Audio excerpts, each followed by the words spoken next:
Hello and welcome, ladies and gentlemen. You've all been waiting for it, and here it is. Welcome to the season finale of the Alpha Touring Challenge Season 6, as brought to you on the premier sim racing platform available only on PC, known as iRacing. And today, it is round 13 of 13. It is the conclusion of what has been a championship campaign to remember across the Alpha, the Delta, and the Teams Championships. But with the Delta Championship and the Teams Championship wrapped up last time out, we have our overall and our Alpha champion still to crown. And well, what a setting to be able to conclude it. For we are here today in Australia at the Mount Panorama Raceway circuit, Unite more commonly perhaps as Bathurst. And whilst this circuit is normally a host of the 12 Hours of Bathurst, alternatively the Bathurst 1000, year in, year out, we're going to be paying our own special tribute to it today by running the Bathurst 150.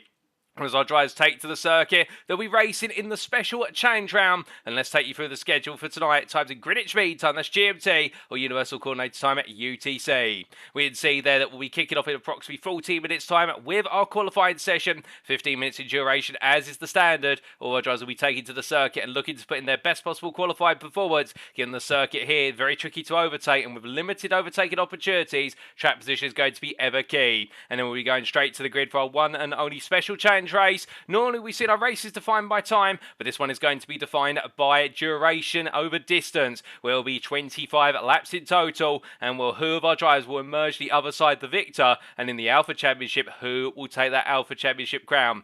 That's the big question. Now, of course, we should do a little bit of housekeeping here to point out that the racing you're seeing in the background today has occurred as of early this week, back on Monday, the 20th of February, but we're bringing it to you as if it were live for your viewing pleasure, and this broadcast is being brought to you live via two media platforms. Firstly, if you go to YouTube and search for what is TX11TX, alternatively, Paul Walsh, you'll be able to tune in there, or if you're more of a Twitch user, you can go to twitch.tv/TX11 and tune in on Twitch. And who is TX11 or who is Paul Walsh? Well, that is I. Allow me to introduce myself, your host and commentator. My name is Paul Walsh, also known as TX11 or Brit of the Spit, depending on what media you follow me on, and I'll be bringing you all of your racing action today in this thrilling conclusion to what has been a season undoubtedly at the very best of what Alpha Touring Challenge has had to offer. But as we look to our calendar then, of course, let's give you a quick recap of how far we've come. We've made it all the way to the bottom, into the very pink round, the special challenge that of course makes up the finale of each and every season. But we started off all the way back on the 7th of November 2022 at Belle Isle, and there we saw in the US of A, it all kick off in traditional fashion in the street circuit that everybody loves in Detroit. And as we carried the momentum for the first feature race round of the season, or the Alpha round, into it was our second round, the first sprint race round at Laguna Seca, or the WeatherTech Raceway Laguna Seca. Now on the 14th of November, we saw many a brawl in the dust and the sand as our drivers tried to battle their way around the very narrow surface in California. But as they made the way from the state of California across the Pacific Ocean for round number 3, they landed in Japan for the Fuji Speedway. And in the footfalls of what is Mount Fujiwara, we did see our drivers really push on the 21st of November, and well, in Japan, we got to see fantastic battling in our second feature race round. Then we took a break, of course, for Thanksgiving, before returning on the 12th of December for the Suzuka race, our second feature race round of the season, or our Alpha Challenge round as it's also known. And there at Suzuka, we definitely saw sparks fly between our drivers, as in fact it was our second sprint race round. We should correct ourselves there. And in the sprints at Suzuka, well, we got to see the rivalry between Wojciech Świrydowicz and Micah Hendricks really boil over, and then some across all three races. Going forward a week, we then made our way to the Hungaroring in continental Europe, and the Hungarian circuit, known for its very tricky and abrasive racing surface, on the 19th of December in the run up to Christmas. It was an early Christmas present for a couple of drivers, particularly the top three finishers of the Alpha class, who seemed to just run away from the rest of the field. And well, then we made our way into Christmas. Our drivers were given a couple of weeks to take a break, but then they came charging back in to round number 6 at Donington Park in our third sprint race round of the season on the 2nd of January. And there at Donington Park, a classic circuit synonymous with touring car racing. You only need to look to TCR UK and also BTCC to know that the circuit is one of the major hosts and one of the hearts of British touring car, and we got to see our drivers out on an international scale take the fight to one another in 3 races to remember. And then we made our way back to continental Europe for the Austrian circuit at the Red Bull Ring. And of course in season 5 it was all about the national layout, whereby we only had the 6 corners and we saw 3 sprint races which were not to be forgotten, with multiple 5 wide instances. In the red bull ring this time, we took to the full Grand Prix layout, and then we saw our drives all absolutely deliver. But it was the rivalry between Wojciech Świrydowicz and Logan McKinzie that went all the way to the final lap, and in the end it was 3/10 of a second that separated the two of them in favour of Świrydowicz. Then we made our way across the neighbouring Germany for the Nürburgring Grand Prix circuit, and then on the 16th of January we saw our drivers battle it out, albeit a very tricky triplet of races, before making their way to the South American continent for the Interlagos circuit, located in Sao Paulo, Brazil, and that was on the 23rd of January there to wrap up the run towards the end of the top 10 rounds of the season. Then after that we made our way to round number 10. It was at the Hendricks and Malta Centre in Norway, concluding the series tour of Europe, and indeed the tour of any other continent beyond the United States and Oceania. And as our drivers made their way around Hendricks in the final sprint race round of the season on the 30th of January, it did look tricky, but our drivers managed to find a way to battle hard at a circuit that's not known for overtaking and really deliver on the premise of the circuit that's been home to TCR Norway for good some time. Then we made our way back to the United States of America for a double header, started off at the Mid-Ohio State circuit, of course, and we saw on the 6th of February there, in the twists and falls and the madness of the circuit, well, all the direction changes could not sway our drivers from battling hard, and indeed some drama with regards to Wojciech Świrydowicz, our championship leader, with a car switch, and also a mistake on strategy, not putting fuel in the car, and cost him very dear in round number 11. And last time out, we were in the state of Georgia, particularly at the Brazelton circuit of Road Atlanta, the roller coaster ride, as we all know and love it, on the 13th of February, and again, we saw drama with Wojciech Świrydowicz switch to the Honda Civic Type R, not paying off, and indeed having to battle his way to damage limitation. But it was, of course, the rise of Logan McKinzie and also James Carr at the very front of the field. And, well, we would be loath to not also mention Dan McFarlane, who has really surged to the front of the field over the last couple of rounds. But the battling back and forth, and also we cannot forget Micah Hendricks in the fight there.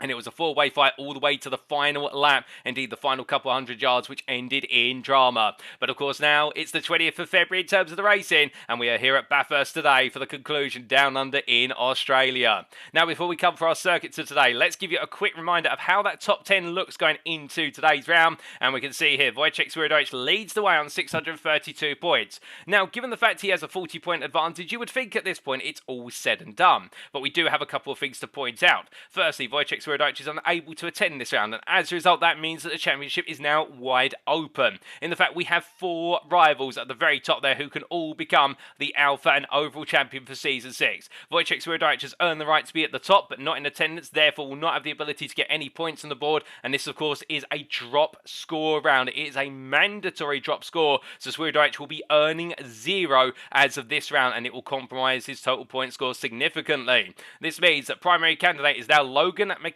on 592 points, 15 clear there Micah Hendricks, who is a further 6 points clear of James Carr. But indeed the question is for Logan McKinzie, will he be able to look his sights forwards, or will he have to look backwards to fend off Micah Hendricks and James Carr in the hunt for P2, rather than having that opportunity to go for the ultimate prize and become our quadruple champion, a 4-time winner of the Alpha Touring Challenge. McKinsey's already got 3 crowns to his name. Can he add a 4th to his name tonight?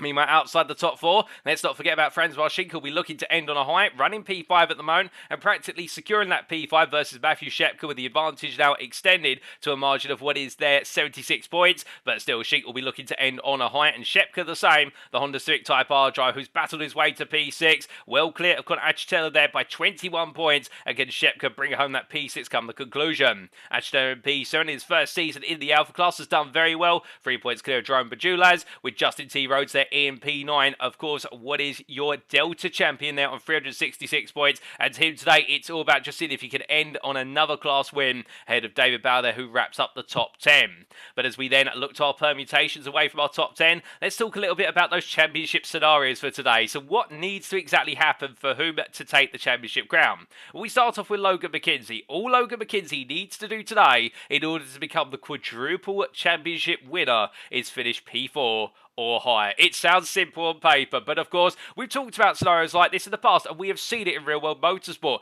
Many would argue, back in what was 2007, if my memory serves me correctly, Lewis Hamilton should have been champion in Formula 1 on his debut season, given the fact all he needed to do was outpace Kimi Raikkonen and Fernando Alonso. But we saw how that ended in the end, and it was Kimi Raikkonen who secured his championship for Ferrari there. And for Logan McKinzie, he's not going to take anything for granted today, and that P4 or higher finish, that won't be on his mind. His goal will be to finish as high as possible, and then make sure it is P4 come the end of it if needs be. Meanwhile, for Micah Hendricks, we can see there It's P1, and then Logan McKinzie needs to finish P4 or lower. Alternatively, Hendricks needs to finish P1, plus pick up 3 bonus points, and then McKinzie needs to finish P3 or lower. We can then see for James D. Carr, for him to take the championship crown, it needs to be a first place finish, and then Logan McKinzie needs to finish P7 or lower, and Micah Hendricks needs to finish P3 or lower. And for Carr, the alternative is he needs to finish P1 plus pick up 2 bonus points, and then McKinzie needs to finish 6th or lower, and Micah Hendricks needs to finish P3 or lower. But as we go further and further down,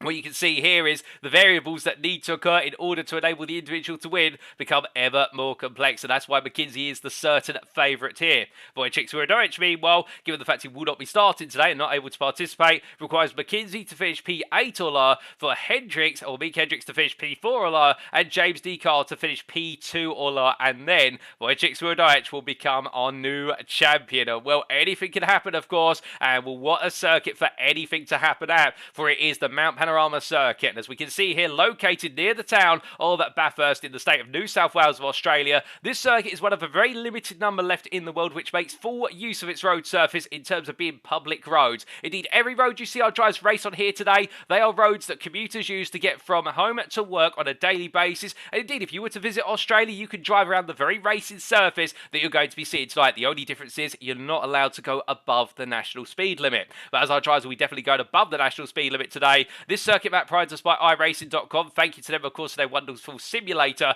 and also these circuit maps, which are a joy to use. This image does not quite capture the whole complexity of the circuit because this is a two-dimensional image. And what if we were to tell you that there's an over 100-meter elevation difference over the entirety of the lap, if not greater than that? And that is because this is a test over Mount Panorama, or what used to be known as Mount Walloon, whereas our drivers make the way across the start-finish line at the lowest point of the circuit. They'll charge into Hell Corner at turn number 1, and as they roar the way out to the left hand, they'll head uphill towards turn number 2, going up the mountain straight into Griffin's Bend before rolling their way through the right hander and into the cutting. As they come into turn 3, the circuit will narrow and all overtaking opportunities start to subside as they rake the way through 4 and up into the double right of Quarry Corner turns 5 and 6. A sharp cut there through 6 into 7, where we could see a few drives into the wall with understeer, and as they power their way out, it's the triple left-hander at turns 8 through to 10, which concludes with a Philly Park at turn number 10. Of course, another point of contention there, turn 10, where you normally do see a lot of major incidents rolling through the left-hander with the gravel trap and the raised exit curb. If they survive that, however, they'll make their way across the highest point of the circuit at Skyline before roaring down through turns 11, 12, 13 and into the dipper at 14.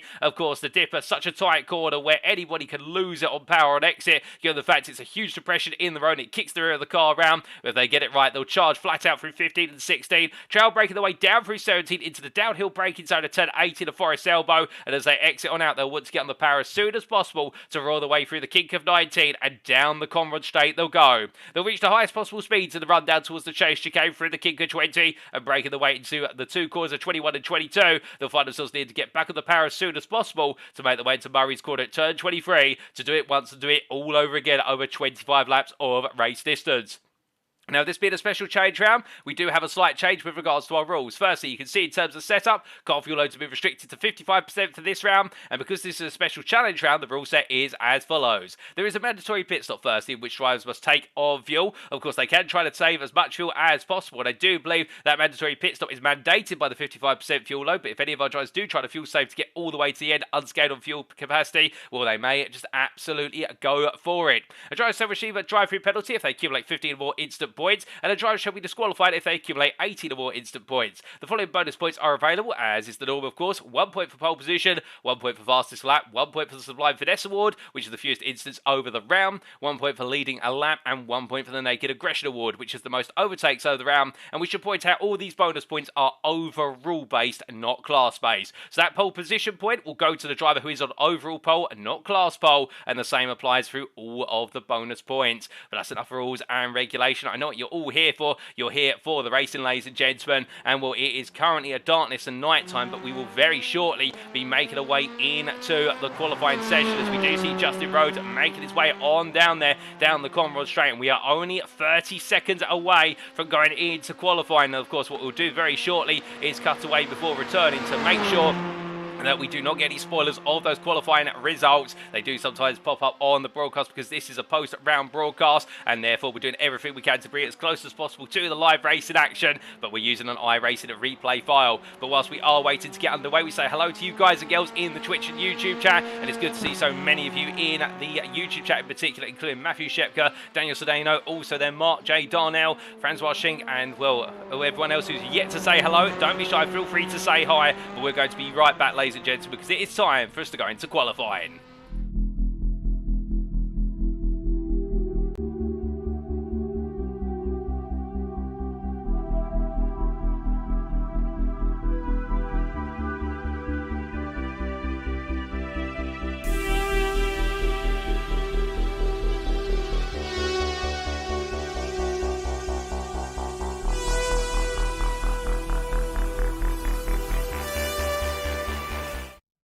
Alrighty then, ladies and gentlemen, we return and it is time for qualifying. All our drivers are starting to make their way out into circuit immediately, and how the switch from the practice session to qualifying has made a world of difference when it comes to daylight. Indeed, the final practice session in the early hours of the morning, but now as our drivers make their way on out here, everybody roaring their way already up the mountain straight, and qualifying 15 minutes in nature here is going to be pivotal, because as you can see on the cameras as we go around the circuit here, and all our drivers are immediately going on full offensive up the hill, this circuit is narrow. They only really have overtaken opportunities from the run into turn 1 and the run uphill to turn 2, after which you can go for a move into the cutting here at turns 3 and 4, but the challenge will be, of course, that you need to be on that inside line and fully ahead, because going too wide into turn 3, the amount of understeer these touring car racing machines will pick up in that left-hander before going into the cutting at 4, will in the end only one driver is going to make it through there, and the other, if they don't back out, may just find themselves in that outside wall. But beyond that, the run over the mountain, the only time you're going to see overtaking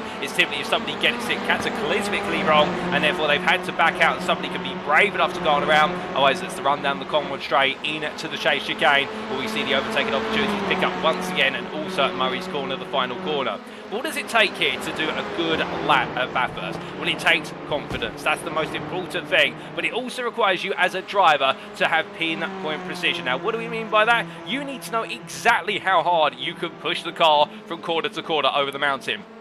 Time is made and won and lost over the mountain in the fact that so many corners here where you've got those walls closed in. There's no runoff areas, or if there are runoff areas, they're very limited in supply. And as we do see there, Damon Mitchell moving aside and letting one of the breakfast for dinner drivers on through, you need to be able to absolutely run the car from side to side, from wall to wall, and have just millimetres between yourself and those exit walls as you're powering out, and particularly coming out of Forest Salvo. Get it right, and you'll find yourself carrying an absolute plethora of speed on to the Conrod straight, and therefore it'll be worth at least 2, 3, if not 4 miles an hour by the time you get to the braking zone into the chicane. Get it wrong, however, you may leave yourself very vulnerable in the charge on down. Indeed, drivers in the tow will find themselves gaining a huge amount of speed, but also it's about the runs out of the opening and the final corner, where those two corners definitely do change the way you get the run to the next set of corners, which are a long way away. But put those two factors together, and that's what it's going to take to put in a strong qualifying lap here. And as our drivers will know, the qualifying times around here are going to be in excess of 2 minutes, which when you put that on paper, it does mean this qualifying session is going to be relatively in short supply when it comes to qualifying laps.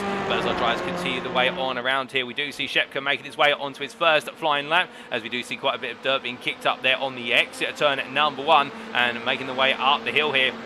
And after they put their first flying laps on the board, we will jump aboard with one of our drivers to give you a reference time of the Mount Panorama Raceway circuit. But Shepka here, of course, knowing that Honda Civic Type R, the one place it will be incredibly strong is in the run over the mountain, but where it's definitely going to feel as though it's not going to work out as strong is in the run up the mountain straight and down Conrod. And that has been really the juxtaposition of fortunes of the Honda Civic drivers throughout the season, embodied by Shepka the most, and also Eric Statzer in the Delta class, in the fact they've had all the speed through the corners, they've had the strongest brakes in the field, and also some of the strongest tyre degradation statistics. But in return, what they've also had is a lack of top end speed, and particularly fall through to 6th gear acceleration cost them very dear in those straight line battles. And Statzer making his way out to turn number 2 at the moment, and into the cutting as well. Well, he'll be looking to end on high, because we do have that rivalry for second place in what is the Delta class between Jacob Wally, Eric Statzer, and also Kurt Lane and Kurt Smith. All 4 drivers coming together in that battle all the way to the end, and all looking for those opportunities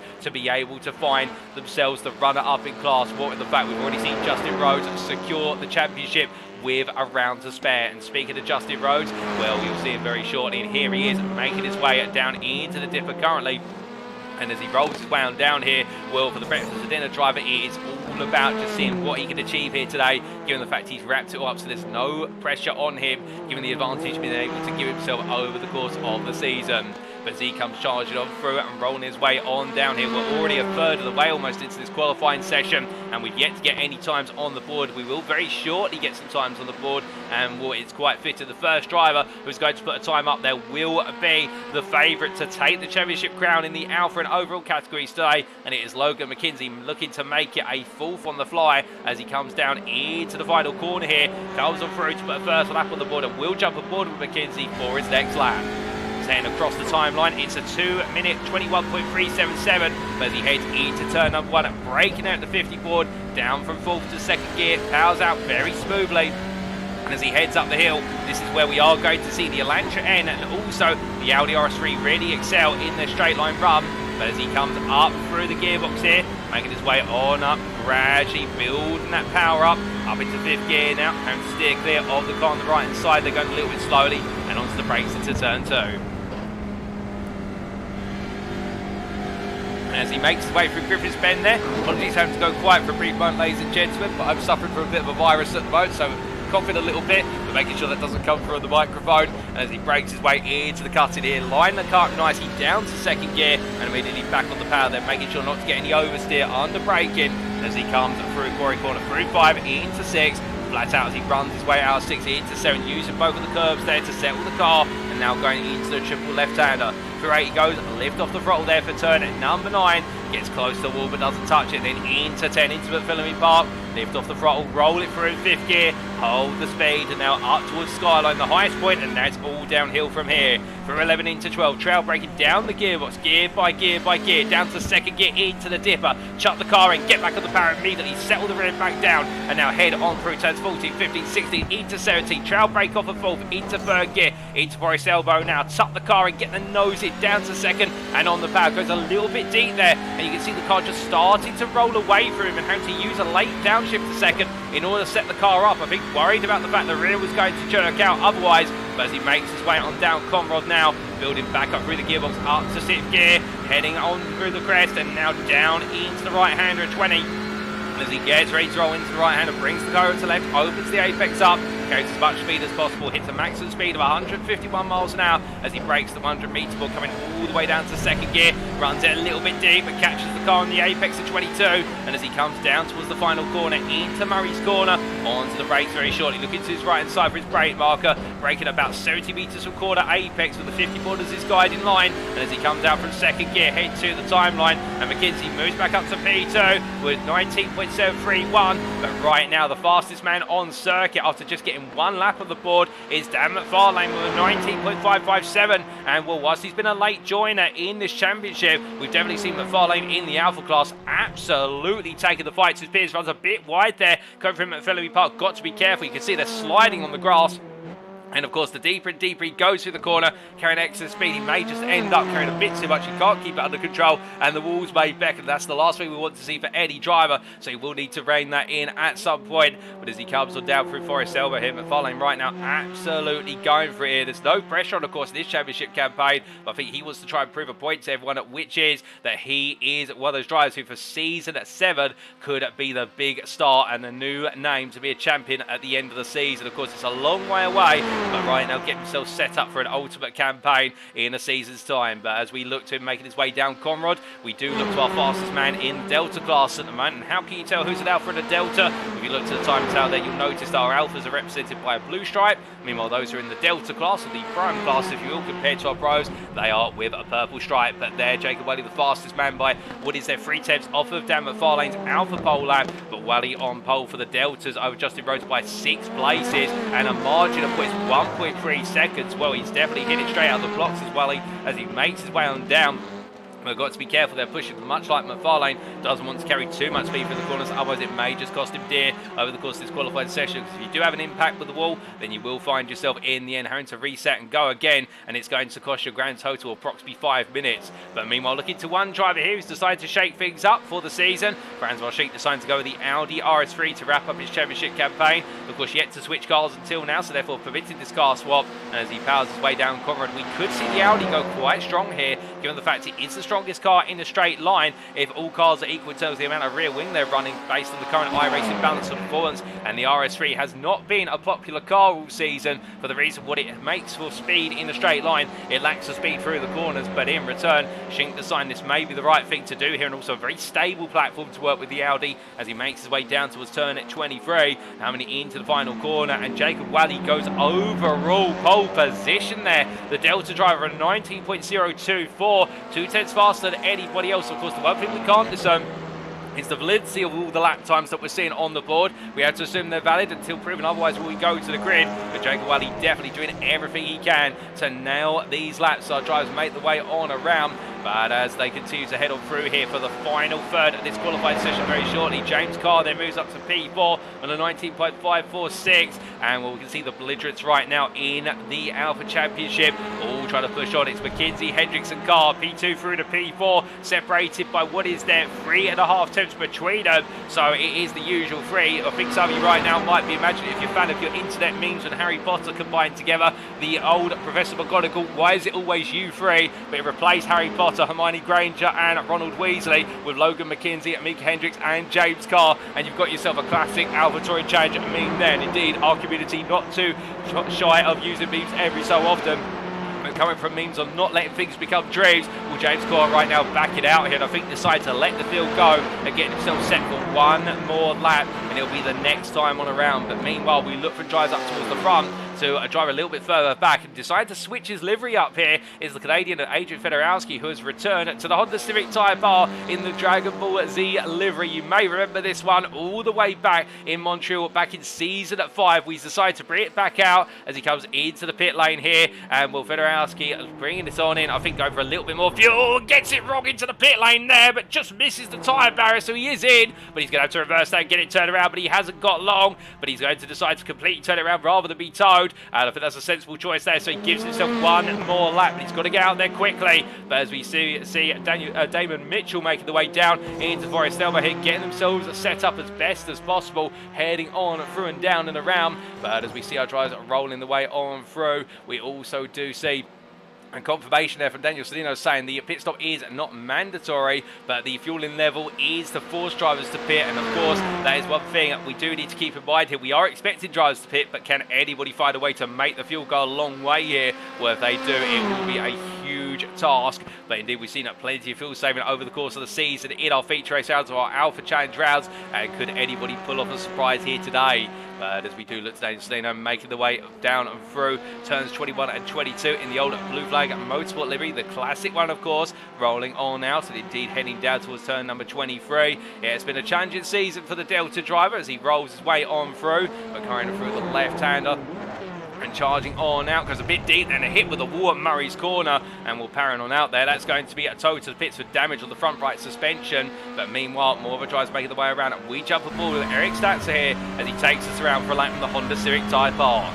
Now coming into turn 1 here, you know it's braking a little bit late. They're using the Honda's brakes, and if you're wondering why turn 1 is known as Hell Corner, it's for the simple reason there used to be a little bit of a mythology when racing started at Bathurst, particularly motorcycle racing in the 40s, if my memory serves me correctly, that where motorcyclists would take too much speed into turn 1 and be involved in major incidents, if they were to end up losing their life in turn 1, given the fact they were speed demons and whatnot, then they would go to hell. That's why the circuit, the corner, got its name Hell Corner, or at least that's the rumour that is normally publicised. But as he comes out Griffin's Bend and up towards the cutting here, breaking his way into turns 2 and 3, rolling onto the brakes here and down from 4th gear into 2nd gear. Very smooth here, Statzer, as he powers his way. And that's something we have seen all the way through the season from Statzer. He's not only been the fastest driver in the Delta class, he's not had an opportunity to pick up a pole position in class, but he's always been very consistent, and that smoothness has worked out nicely for him over the race distance. He normally comes alive when the racing gets underway,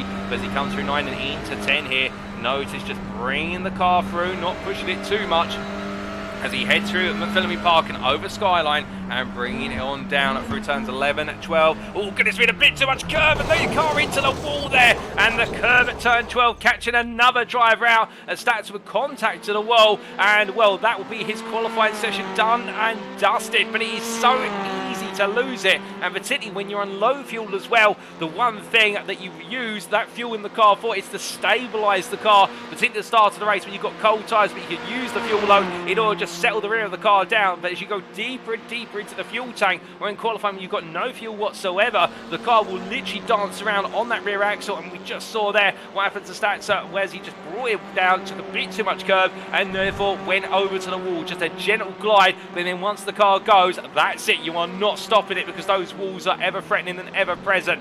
There's John Niles on head to that. He decides to go into the pits here, so P12 will be the highest he achieves in qualifying, presuming all the laps stand as they are. But meanwhile, man on pole position right now is your Delta pole sitter of Jacob Wally, a 219.024, a tenth faster than anybody else. He makes his way up the hill into the cutting here, and can anybody dethrone him in the time remaining? Of course, when we hit the 15 minutes on the clock, it does mean that our drivers will need to complete their current laps, and that will be the end of the qualified session after the overtime, as we do say hello there to Logan McKinzie. But as our drivers roll the way on through here, and will Logan McKinzie asking, how did Paul remember he used in Canada in reference to Adrian Federowski's livery there? Well, I do say I try to keep a hand of all the different liveries drivers have used over the course of the seasons, and some of them do definitely stand out, as we do see Wally making his way out of turn number 10 and rolling on down the hill. And well, right now Wally definitely delivering here as he comes on through, but can Justin Rhodes find a way to strike back? Given the delta between the two of them, it's 2.1 seconds. Well, we have typically seen Rhodes and Wally very close to one another in qualifying, but Jacob Wally absolutely in a world of his own right now today. But as we see Rhodes heading on down here, charging all the way down Conrod, roaring on through full give of the horsepower here as he makes his way on down and getting ready to break into the chase. Well, keeping it nice and calm, keeping it consistent here, but now it really is do or die in terms of this lap. And you can see there in the bottom left hand corner of your screen, he's improved in subsectors 2 through to 5, goes a little bit deep there going through 21. That's going to cost him some time through 22, and heading up towards Murray's Corner here to complete the lap. What's it going to be for Rhodes? He comes on through. It's a 219.024 to beat, previous best of 221.20. And as he comes out the final corner, I think this is going to be an improvement, but by how much? It's a 221.147. In that mistake in the final couple of corners cost him dear. Meanwhile, Franz Washing into the pit lane, Logan McKinzie into the pit lane as well. It's only James Carr now who could improve and potentially dethrone Jacob Wally from bringing home the first, and I do believe this is a series first, Delta overall pole position. We've come close to it in the past, but we've never seen it happen as far as my memory serves me correctly. Indeed, we might need to go through the history books with regards to that, but Jacob Wally definitely setting history here today if that lap does stand. And we can see, meanwhile, in the Alpha class, if things finish as they are, Dan McFarlane will be taking his maiden Alpha pole position, P2, a 10th down on Wally's lap, but in return just shy of a 10th faster than Logan McKinzie as Carr heads on through the final corner here. Has not gone purple in any sectors, but he makes way out currently P5. Can he get ahead of Hendricks? He moves to P2 and he takes Alpha pole there, and that is a critical pole lap there for James Carr. 219.129 is exactly what the doctors ordered, but that has concluded qualifying, ladies and gentlemen, and looks like Jacob Wally on pole, and perhaps our first Delta pole sitter. James Carr alongside him, the Alpha pole sitter P2, and what a sizable gap there between drivers in the field, but we are going to wait for those laps to be validated when we head to the grid. But as our drivers get ready to go racing then, we can tell you that Ethan O-Ring, also Mark Darnell and Wiley Cox and Robert Abrams not putting lap times in, and I do believe it is for Darnell another car swap. Indeed, he confirms that in the YouTube chat it's his 4th car swap of the season, so deciding to use the Audi to give it some experience there. And also we can see Ethan O-Ring not putting a time on the board, albeit I believe still using the same car as in the last round he participated in, and Robert Abrams there as well. But as our drivers get ready to go, we can see at 3 minutes over time already, but we are just letting our drivers finish in the pit lane, but we are only moments away from going racing for the final time this season.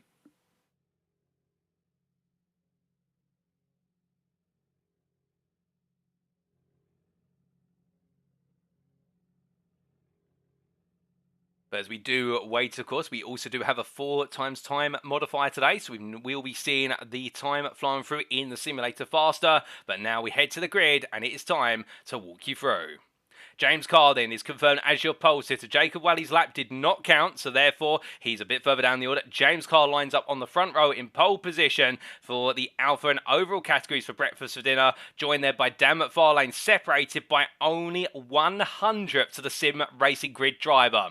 Logan McKinzie for Yellow Flag Motorsports lines up P3 on the second row. Alongside him, Hassel's Motorsports and Micah Hendricks. Then we can see on row number 3, it's Jacob Walley who does take the Delta pole position for breakfast for dinner, albeit 6/10 off of the overall pole lap, with David Bout alongside for breakfast for dinner. And it is Francois Schink who starts off row number 4 for Beaver Buzz Energy, joined by Matt Shepka for Torque Steer Racing. Then completed our top 10 on the 5th row, Connor Ashton for Yellow Flag Motorsports, joined by Torque Steer Racing's Daniel Smith. And then we make our way onto the 6th row, and it is the Delta pair of Eric Statzer and Justin T. Rhodes. The breakfast for dinner driver there having one of his weakest qualifying performances of the season. John Lauzon starts off our 7th row for Beaver Buzz Energy, joined by Jerome Bajulaz. The two Beaver Buzz Energy drivers will be looking to give it their utmost in the run to turn number 1 and all the way up the hill. And we can see Daniel Sodino for Hassel's Motorsports started P15 on row 8, joined by the privateer of Damon Mitchell.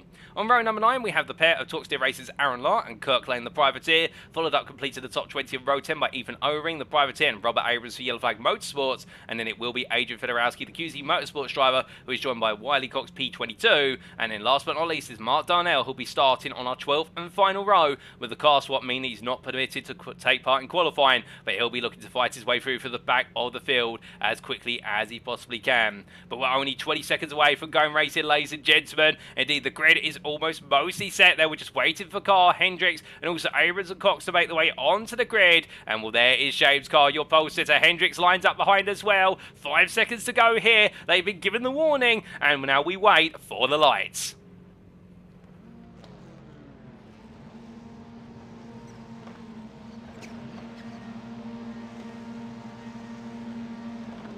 And it's lights out and away we go for the final time this season as James Carr looks to get a brilliant start in the run to turn 1. He nails it straight away. Meanwhile, Hendricks on the offensive here versus McFarlane into turn 1. They roll the way through and Hendricks immediately on the charge here. McKinzie as well. McFarlane having a very slow start, and we can already see the 3 main championship rivals here all charging through as they make their way up the hill and in towards turn number 2.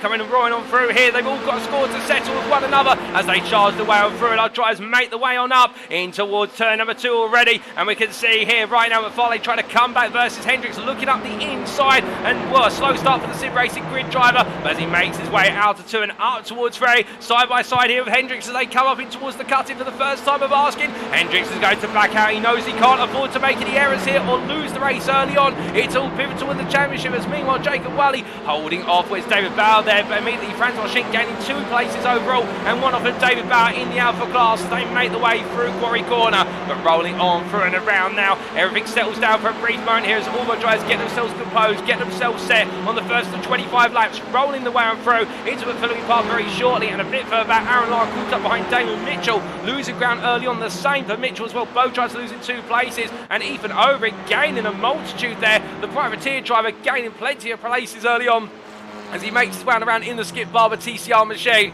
But as they come through, we've got a major incident. Oh, goodness me! And Eric Statzer gone loose there. We haven't quite caught the start of the incident, but we can see the outcome. And Statzer in particular wounded the most by it. Was anybody else involved there? Well, Statzer's had to be towed. Also, Daniel Smith was caught up in that incident, we do believe. And you can see there, trying to turn the car around. And he talks there racing Project Melody Mobile. Definitely wounded here as he makes his way on down. But it's been drama already at Skyline. And as we look back to the top for the field right now, looking at the battle for P3. Well, McFarlane here keeping Hendricks at bay as they head on down towards the chase for the first time of asking, rolling the way through the right-hander onto the brakes very shortly, and McFarlane here staying clear. And that's the one thing about the Elantra that we've come to know all season. Once it gets itself going here, it's a very hard car to beat in a straight line, but of course it does tear into its tyres very quickly. Meanwhile, Jacob Walley here with a poor run initially of the start line. We're now going on the offensive versus Francois Schink coming back at the Audi driver, opening the door up for David Bauer. Bauer up the inside as well. Schick being made to have daylight robbery performed on him. Goes to the grass near the right hand side tyres. It's still side by side as they come across the timing line and make the way to turn number 1 here into left-hander of Hell Corner. Bauer on the right, your picture, Schick on the left-hand side. And as the Elantra driver goes on through, can he get it done here? Because he gets ahead initially, but now this is where Schick will deploy the weapon that the Audi has, and that is the straight line speed as they make the way up the hill here. But I think Schick may just be a little bit too far back as he tries to pound through, but the gap is 3.5 tenths. And as they make the way up the hill, I think things are all settled for now. But meanwhile, further back there, we can see Mark Darnell running a little bit wide in the other Audi RS3. That's at the back of the field for the Delta class as he tries to chase after Adrian Federowski in the pit lane. We've got Daniel Smith, even O'Ring and Eric Statzer.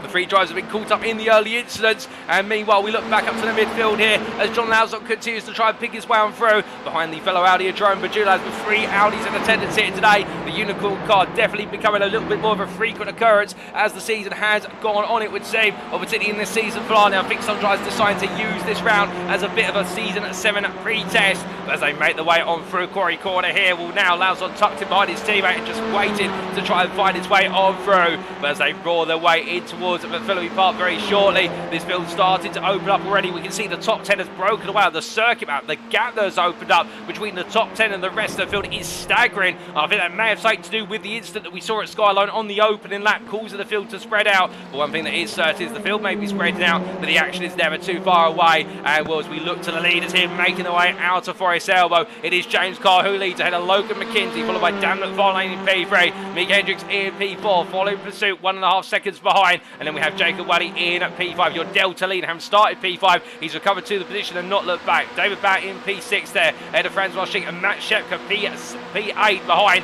as they make the way in towards the chase very shortly. And it's Jerome Bajulas who in at P10 here, well, he's got quite a challenge between himself and Shepka. As you can see there, the battle for the place inside the top 10 has fallen away from the remainder of the top 10. In fact, P9 upwards now, 4.5 seconds clear of the top 9 as they make the way on down. But as they roll the way on up through the chicane once again, meanwhile further back we can see here Darnell versus Federowski. Darnell up the inside, gets the move done there, does Darnell on the Canadian Federowski as they come on through, but Darnell goes a little bit deep, lets the car slide and has to release the brake there to avoid it going round. And as he returns, Federowski retakes the position which only moments ago was going to go away. But as they head on down into Murray's corner, Darnell will look at that and think, okay, I've got to just try it and brake a little bit earlier, but I know I've got the pace to get it done. But meanwhile, heading on to their third lap, you can see James Carr here, your race leader, continued to try and keep McKinzie at bay, but McKinzie started to take a little bit of a glimpse here. The breakfast for dinner driver keeping the throttle down. It's the barrel of the Elantras as they head into turn 2,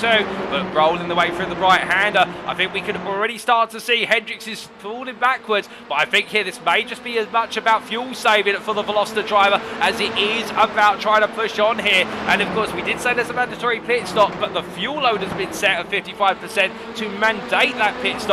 But again, we know how strong our driver's fuel saving intentions can be. Hendricks, one of the many, McKinzie as well. And if they can go to the end without need to pit for fuel, it will save them a lot of time in the pits and they will not be disqualified for it. That's also the nature of the special challenge round. They've been given a very hard target to hit if they want to no-stop this race. But if they can make it happen, then so be it. It'll be wonderful to see. And as we see Hendricks coming on through at Philly Park right now, he's fallen off the top 3, but I think he is hoping that McFarlane may want another pop at victory here today after having it taken away from him, of course, last time out of Road Atlanta in that very late battle between himself and his peers. And if McFarlane can be a little bit of a disruptor right now and make sure the top 2 are off the pace, then Hendricks may just have an opportunity to take the win here through strategy over outright pace. But as they come on down, making their way onwards towards Conrad once again, this top 4 definitely trying to inch its way away from the field. But meanwhile, further back, Matt Shepka still chasing after Francois Schick as we jump on board here in Shepka. The Talkstick Racing try getting a phenomenal run out of Forest Elbow, but you can see here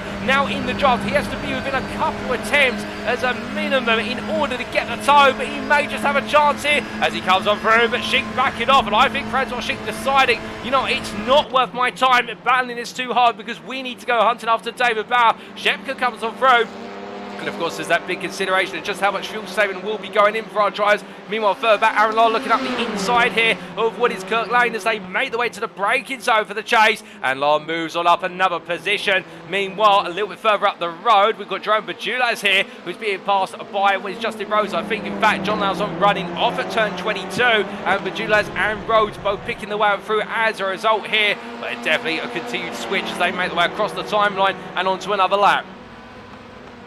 Now heading through the left-hander here of Hell's Corner once again and rolling their way up towards turn number 2.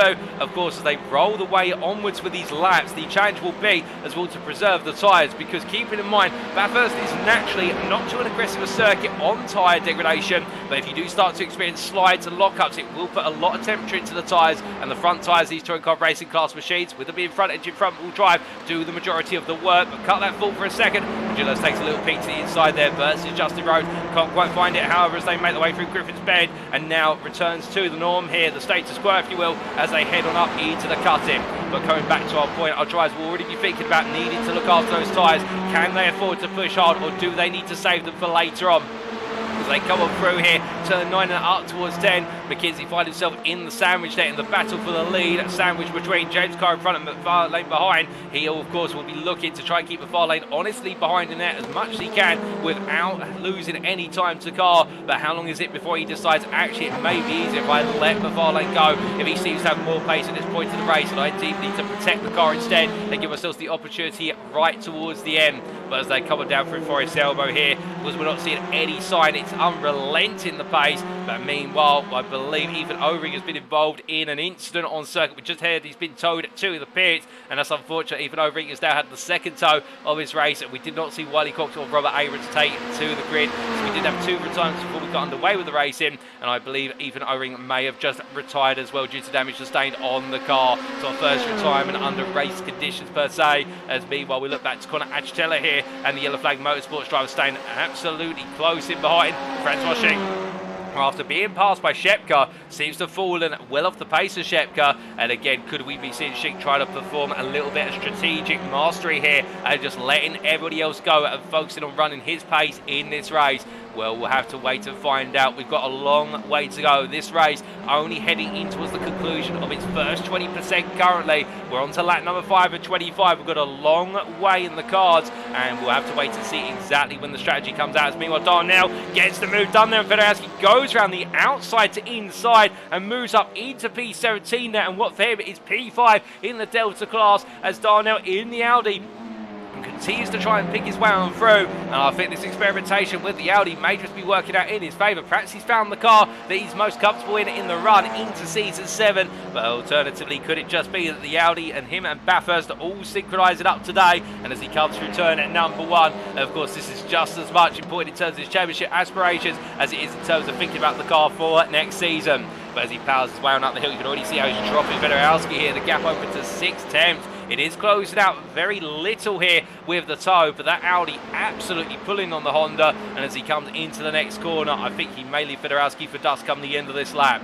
But meanwhile, we look to Connor Achitella here, still ahead of Francois Schick and picking up the place of Schick quite recently as they come on through at Quarry Corner and up towards McPhillamy they charge. And with Schick definitely falling back here, lap after lap, the pace just not there for the Audi driver. But again, could he be doing something that we don't know about, which is trying to go for that nose stop and therefore give himself every opportunity to be able to just let the car settle on down. But as they make the way on through and down into the dipper here, well, the drivers right now started to space out a little bit. I think the strategic concerns are kicking in for our drivers outside of the top 4. But as we do look back up to the leaders, and there's our trio of Carr, McKinzie and McFarlane as they make the way on down Conrad once again, and as they head all the way through and down up towards the chase here. We're separated by only a second between the triplet, and no sign of any of them looking to give up here. All pressing on, but we have to cut that full briefly. Damon Mitchell has had a moment with the wall at Forest Elbow. No, that's not Forest Elbow, that's the dipper there, as the number 34 driver's got it wrong under braking and loses places to Mark Darnell and also Adrian Fedorowski, dropping from what was P16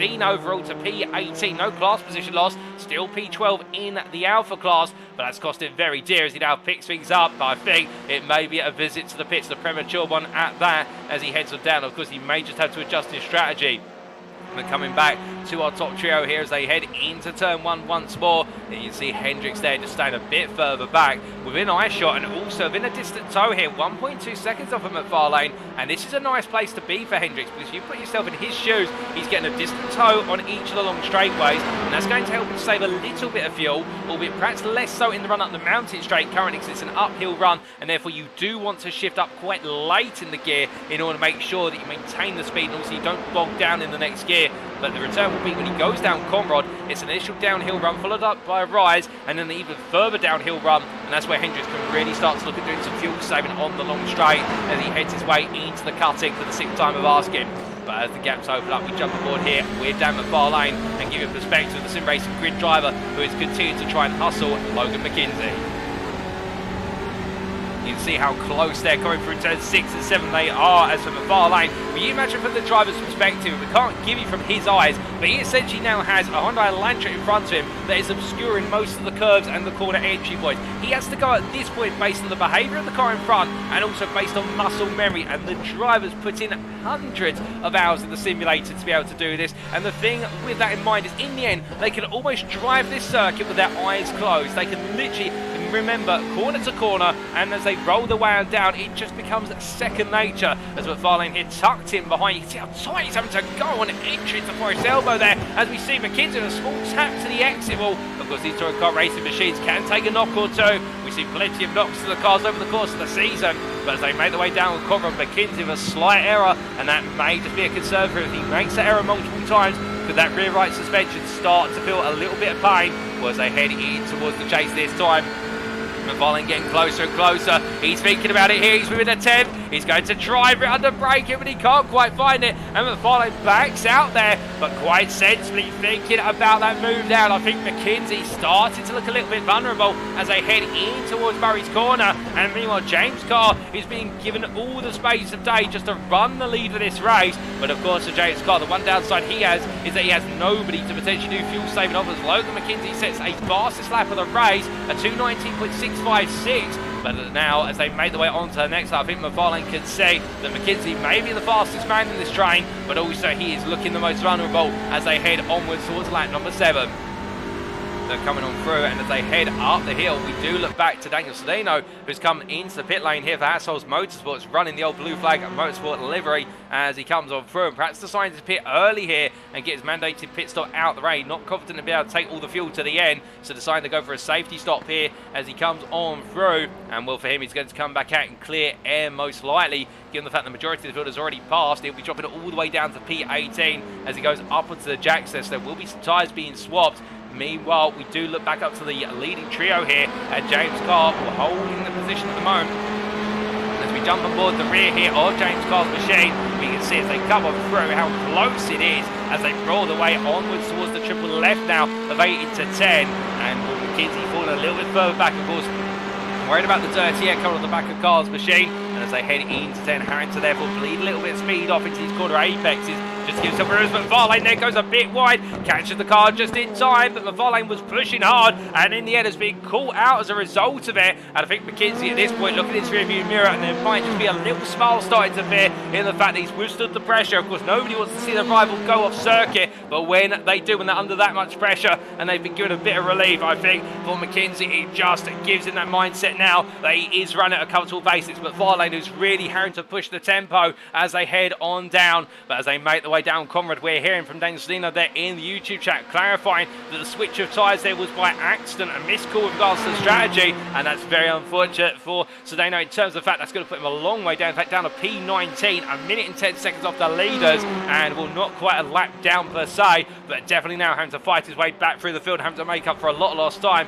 But the good news is he will have fresh rubber to burn, and therefore he can push it just that little bit harder within its limits, of course. But meanwhile, Francois Schink making their way down towards the chase chicane as he looks to chase after Connor Achitella.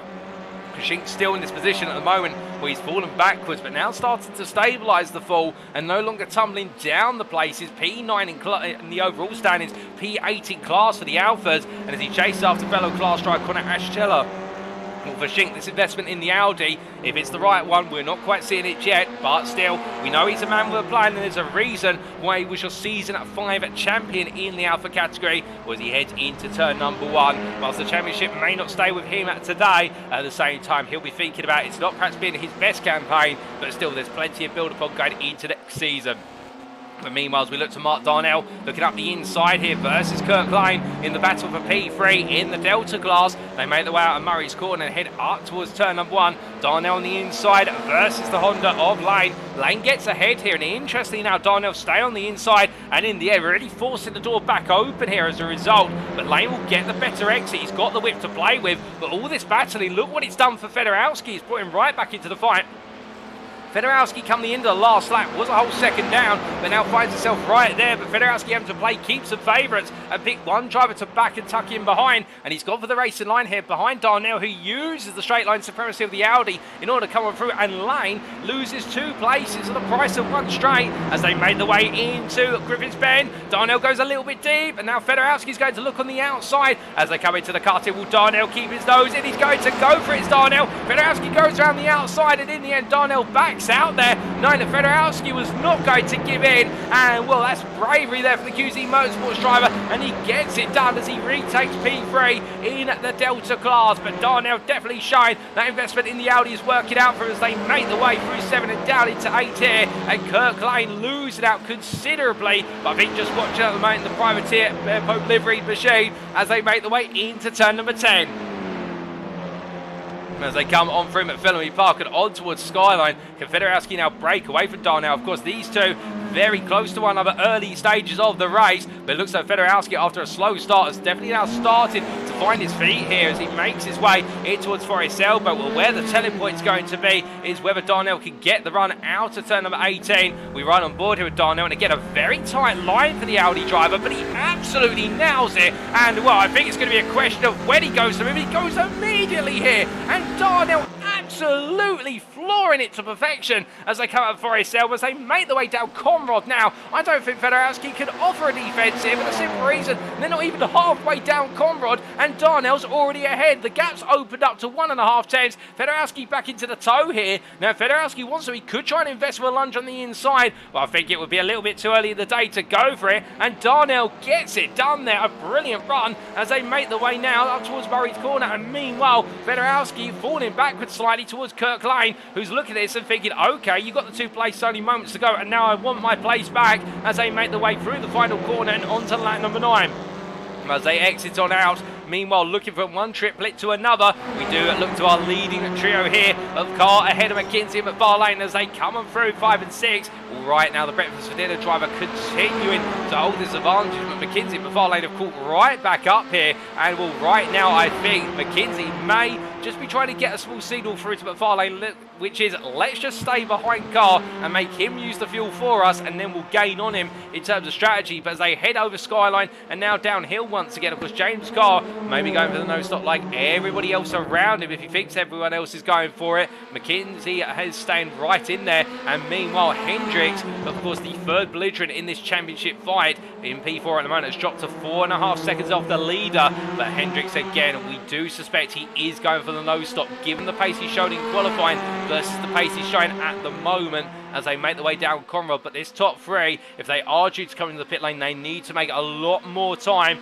compared to what they are right now compared to Hendricks, because that gap of 4.5 seconds is not going to be enough for them to be able to come right back out behind Hendricks or in close proximity. But as they head on down and through into the chase they go. McKinzie looks up the inside here but decides better of it as they roll their way through left into right, and McFarlane stays right there as they head on out and down towards 23. But you can see you can cut the tension with a knife right now, given the fact that any moment one of them could look for the move. McFarlane is seriously teeing this up. He is considering his mind. I think he is having to fight with his own urges here about trying to make the move. Right, if he tries to put the move on McKinzie, it's only going to do one thing, and that is going to give Carr the opportunity to break away, and it's also going to give Hendricks the opportunity to catch right back up to this group. And of course, nobody right now wants Hendricks to be close to this battle. They want to get away from Hendricks, but you can see there the Lego Veloster in the back of your picture. It continues to stay ever present, and it will be in the mind of all 3 of these drivers as they head up the hill once more.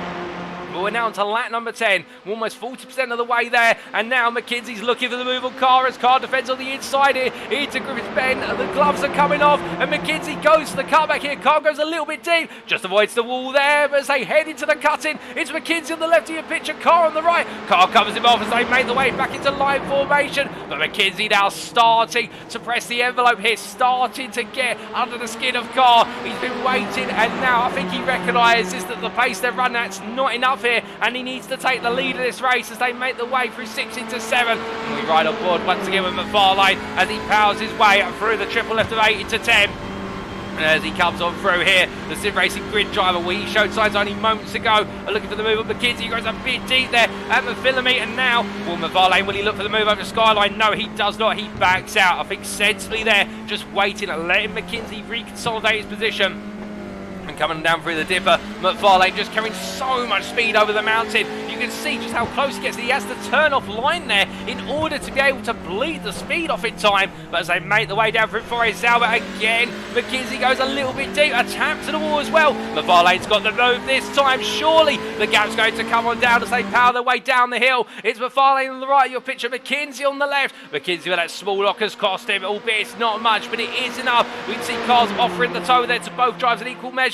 And as they make the way down Conrad now, McFarlane moves into P2. Carr still 5 tenths ahead as they break the way down shortly into the chase chicane. And now the top 3 stay close together, but it's McFarlane in the middle and McKinzie in P3 as they come on through to complete this lap. But as the Elantra trio make the way on, it's the one Veloster of Hendricks behind that continues to look the threat in the background on strategy. And you'll also see Jacob Wally there in P5, your Delta leader, who's showing no signs of falling out of this top 5 hunt so far. But meanwhile, further back, Jerome Bajula's staying close to the back of Justin Rhodes, as in fact Rhodes has found his way past Bajula's on this lap, and it does look as though as they make the way out of the chase, Bajula's looking for a move here as Rhodes briefly disappears and reappears, and Rhodes defends the inside, Bajula's on the outside. The Audi driver's going to go for it here, but he doesn't find enough grip on the outside, but he will find traction as he now makes his way in the run up towards turn number 1. Rhodes on the racing line. Bajula's thinks about it here, but I think patience will fit him better as they make the way through Hell's Corner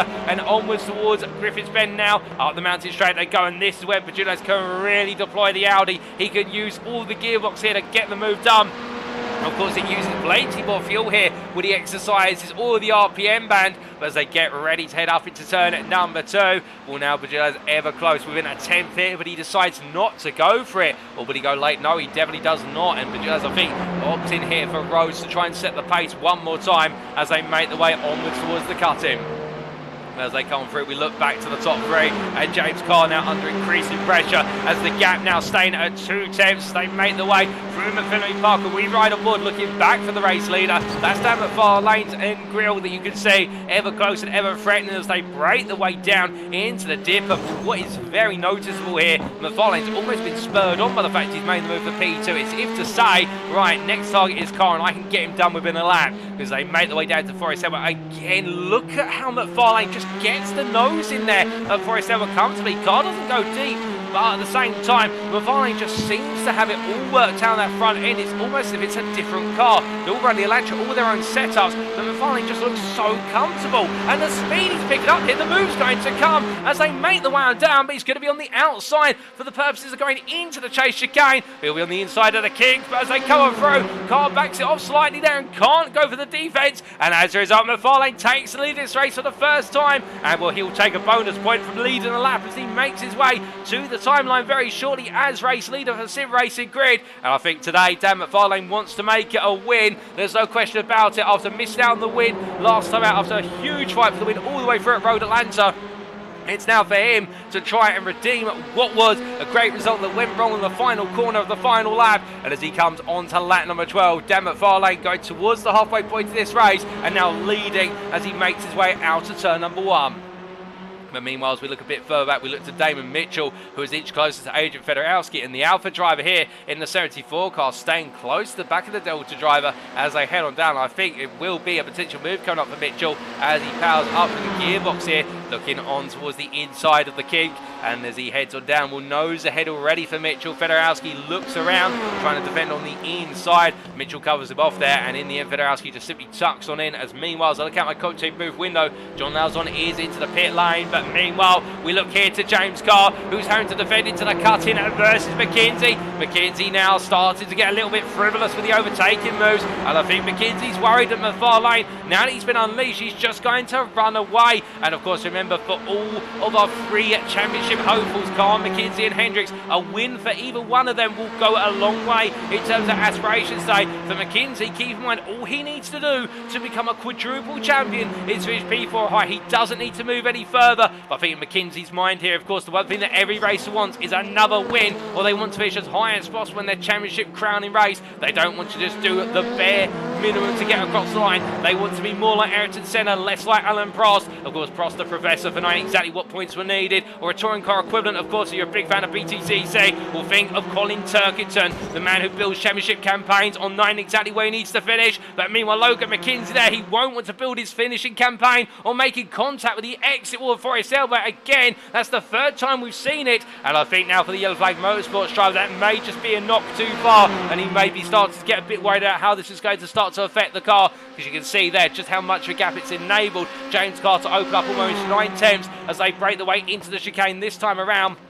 But the gap between them and Hendricks in P4, we can see Hendricks now being caught up by Jacob Wally, and well, the Delta leader trying to pick his way into a P4 spot here, and Hendricks Hassel's Motorsports. I think just thinking about the long term here, keep your eyes on Hendricks. I don't think he's out of this hunt yet. I think there is a surprise in store here as he heads on down into turn 23, albeit the pace, to give you a relative on that pace, well, given the fact that McKinzie and Carr have been battling recently, Hendricks' pace has not been that far off. It's only been on average half a second a lap, and with the battling that the top 3 have made, that advantage has not opened up as aggressively as perhaps it would seem. In fact, we would predict if everything had proceeded as planned by now, the top 3 should be 10 seconds up the road. They're only practically half of that at this time, if not say 6/10 of it, and therefore it does mean that for Hendricks, he's well on course. If he goes for a no stop and the top 3 need to pit, he is going to be your de facto leader in the strategy stakes, and it may be enough to get him to the very end without having to worry about looking in his rear view mirror. Given the pit time loss here,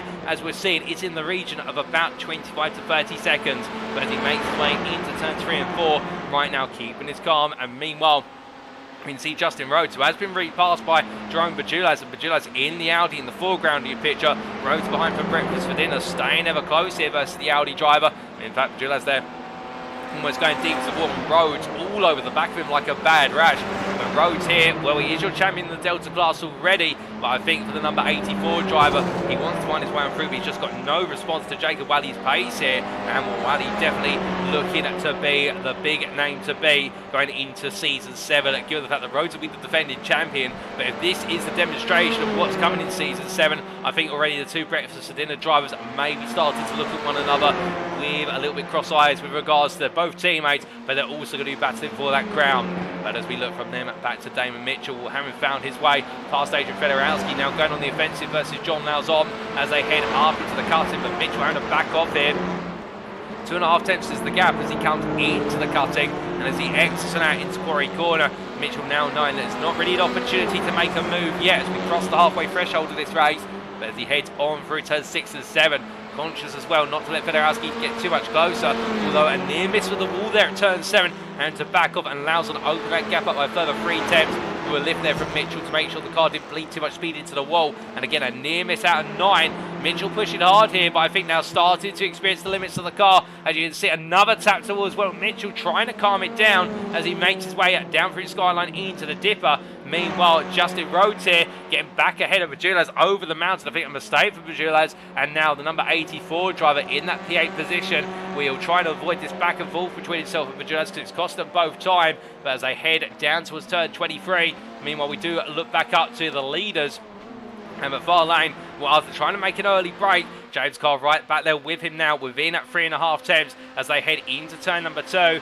But coming through the right hand here, and the triplet of drive still fighting on, and Hendricks now 8 seconds behind. It does look as though a little bit of equilibrium has been established within this top 3, and therefore perhaps now they're starting to work together to break away and form their own race to the win. They won't want Hendricks to become a factor in this should they need to pit, but they'll be aware of the fact that right now Hendricks will become your leader if we understand that it's a no stop for Hendricks that's on the cards.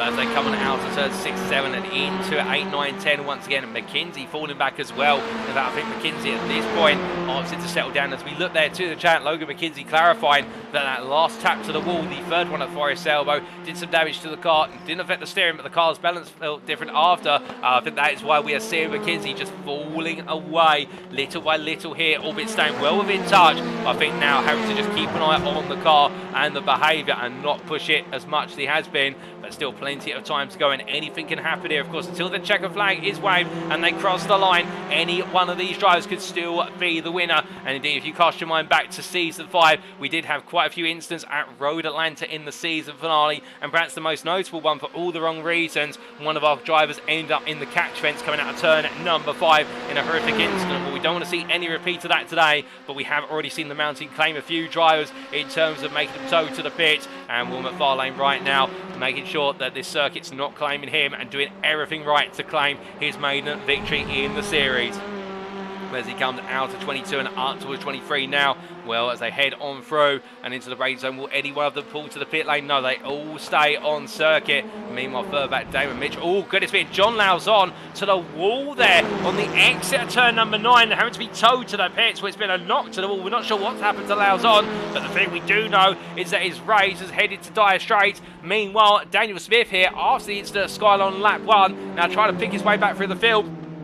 All over the back here of Kirk Lane, and then to back the car in its entirety, as we're in the Damon Mitchell's also been involved in an incident and has had to be towed to the pits as well. So Lawson and Mitchell both being claimed by the mountain here on lap number 15 and 25, as Smith all over the back of Lane. It's going to be the battle of the two all-rounders, albeit Daniel Smith in the Veloster, the jack of all trades machine, master of none. Well, he will have an accelerational advantage here through the gearbox, but the Honda may just be able to keep him at bay here if Lane's able to defend it into 2021. But as they roll the way down Conrad and into the chase, you can see there Smith looking on the inside for the kick, outside for the chicane, and it's all for Lane now. Does he decide to keep his nose in? Well, in the end there, Smith gets on through, gets it done in time, and makes the place without a counter-attack there from Lane as he moves up into P15. Meanwhile, looking up to Justin Rhodes.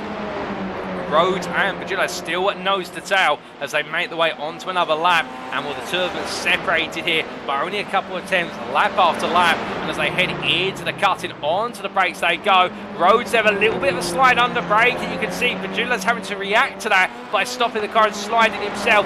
Both drivers here showing their first signs of tyre degradation starting to pick up, and those front tyres, of course, now they've been through 14 laps, 15 come the end of this one, they will be starting to feel some wear, and a little bit of heat transfer will now be starting to spike in the front compound, and particularly into the cut, and you load so much pressure onto that front right tyre under braking. It's a sharp left followed by another sharp left-hander and a heavy braking zone, and of course you want to make sure that front right tyre grips up nicely, but put too much pressure on it as you try to turn in, and of course, as they say, there's only so much a tyre can do, and Rhodes they're going a little bit deep into the dipper in terms of setup, but bring it back nicely, and Pagilla's falling back as well.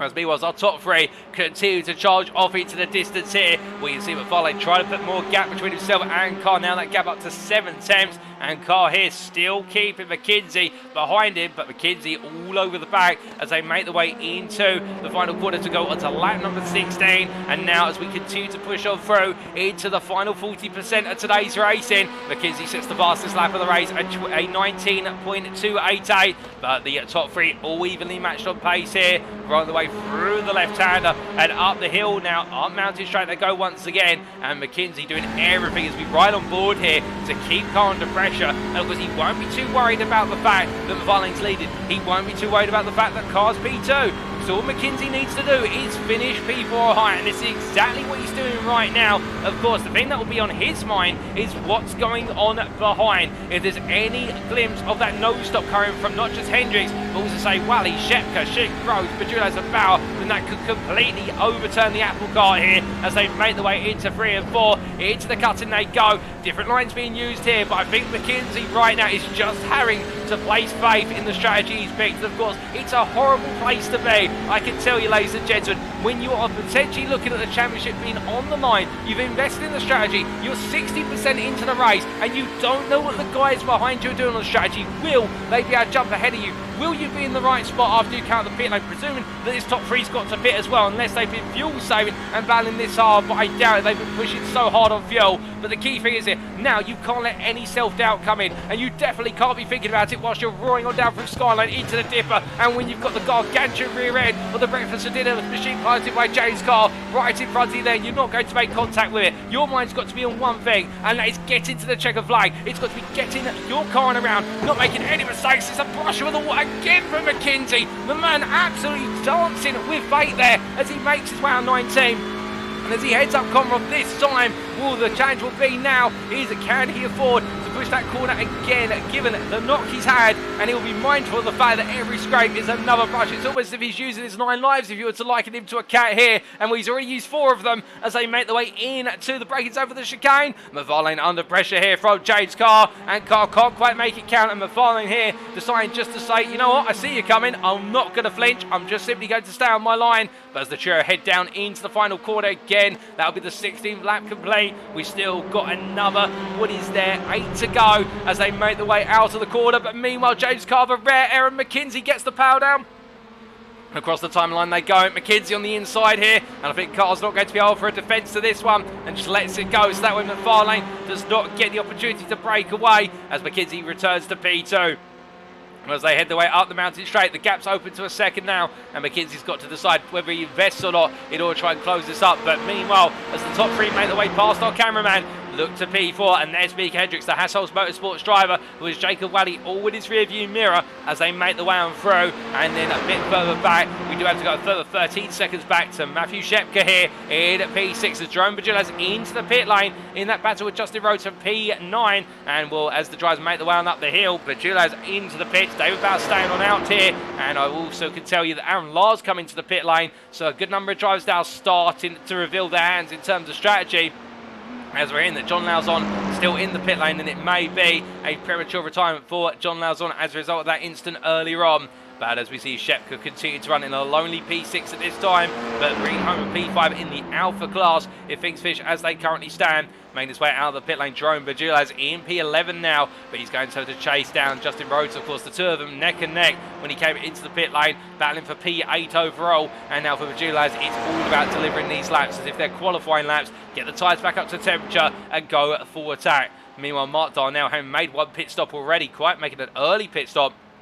The privateer, we're in P12 at the moment, P3 in the Delta class, and presumably he doesn't have to make another visit to the pit. Darnell definitely showing a whole load of pace here today, and it's great to see, as meanwhile, one of his rivals in position, Adrian Fedorowski, will battle side by side with Aaron Lara at the moment as Lars come out the pit lane, and Fedorowski lets this go, knowing he's yet to pit, and therefore, for the QZ Motorsports driver, there's no point in fighting here, so he'll only cost himself time and be pushed backwards to Kirk Lane. But as they come into turn number 2, right now, the Dragon Ball Z machine fighting on here for what is P4 in the Delta class, and trying to keep Kirk Lane at bay, 1.5 seconds behind as they head into the cut-in. But as they come on through, the field is spaced out a bit further down as we do look to what is a little bit further off at Damon Mitchell here, the last of our runners on circuit. The 74 car having a difficult day, but still fighting on to the very end. And that's what we'd love to see, of course, drivers staying in it to win it. But meanwhile, at the front of the field, going on to another lap now, at lap number 18. Darren Farlane still leading up front in the Alfred overall categories. 2 attempts between himself and McKinzie as they head on through the mountain straight. This time McFarlane under pressure as he defends on the inside. McKinzie all over the back of him. You can see there the gap between the two absolutely minuscule as they get ready to battle into Griffiths Bend. McKinzie trying to go around the outside. McFarlane's going to put it in the middle of the road. They cover the right hander here. McKinzie goes a little bit deep. Understeer creeps in. And as they headed towards the cut-in, McKinzie has to back off there, and now James Carr goes around the outside, gets it done and returns to P2. But into the cut-in they go, and will no overall change here in terms of the triplet of drivers breaking open. If anything, they all stay together. It's just James Carr jumps back into the middle of the group, and McKinzie there bearing his fangs for a brief moment, as we're hearing that Aaron Lahr has had to be towed to the pits due to an incident on his outlap, and that's unfortunate. Aaron Lahr, who drops down to P19, and what is not unfolding the way he wanted it to for Talksteer Racing today. Meanwhile, we look back to Micah Hendricks, who now does sit 9.5 seconds off of the top 3 as he comes on through Intimate Philamy Park. And Hassel's Motorsports driver just enjoying this run around at the moment. And well, if he's got it right in the strategy here, I think you could be looking at your de facto leader come the pit stop window being complete, albeit we've yet to see a pit stop from the majority of what is our top 10. Our top 8 drivers have yet to pit, and the question is who out of them does need to pit, as we see Hendricks roll his way on down through the dipper into Forest Elbow and looking very comfortable. But meanwhile, Mark Darnell into the pit lane, leaving his pit box now, drops back to P15, but 9 of course that Kirk Lane and Adrian Fedorowski have got to pit as well, so Darnell could very well be on course here for a P3 in the Delta class, presuming that Fedorowski and Lane have got to pit.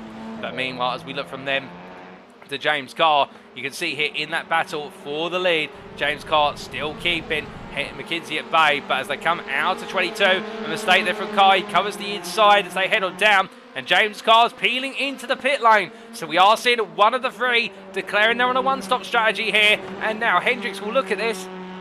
Excuse me a moment, ladies and gentlemen, just going to cough. And as they make the way into the final corner, Hendricks will now, I think, start to believe the strategy is paying off as they make the way down towards turn number 1. And meanwhile, Wally behind, also looking at this and thinking about what could be. Of course, if Jacob Wally pulls this off in terms of going for a no-stop strategy here, he will be your Delta winner. And also, on paper, it will mean he'll be finishing P2 overall, which will be the highest placement we have ever seen from a Delta driver in the history of the AlphaTauri Challenge, if my memory serves me correctly, in a special challenge race. James Carr leaves the pit lane, and the Delta between himself and Hendricks stands at what will become the end of the run up the mountain straight of 18 seconds. So that is the switch over there in terms of the pit time. He's lost 25 seconds, in fact 30 seconds of the pit lane, and now he's got 18 seconds to make up versus Hendricks. Of course, the thing that Carr will have to his advantage, he can go full attack on the fuel load. He can use the tyres as much as possible. He's got nothing to lose at this point. But the downside is, of course, he's got Shepka, Wally, and then Hendricks. So he's got 2 drivers between himself and Hendricks, and he doesn't know whether they are on one stops or no stops here. But given the pace and points we've seen, they could be on either as they make the way on around here. And that's the big guessing game you have to play in James Carr's shoes now. He knows he's got to treat everybody as if he's got to pass them, but he'll be hoping he doesn't lose time behind it. And he will be praying that they move aside when they pass the pit lane. But will they? If they don't, he's got to make a move here on one of the hardest circuits to overtake on the calendar. But as he comes on through Skyline, Shepka will be his first target, and Shepka here will, of course, no stranger to battling with James Carr over multiple seasons. Good friends off the circuit, but rivals on the circuit. And as they come on down through the dipper here, Shepka already under pressure as they head into Forest Elbow. And I think for Carr, he's just got to invest in the right line through Forest Elbow. As Shepka there hooks it up nicely, James Carr follows on suit through. It's 4 attempts as they exit the way out. And as they head through the kink at 19,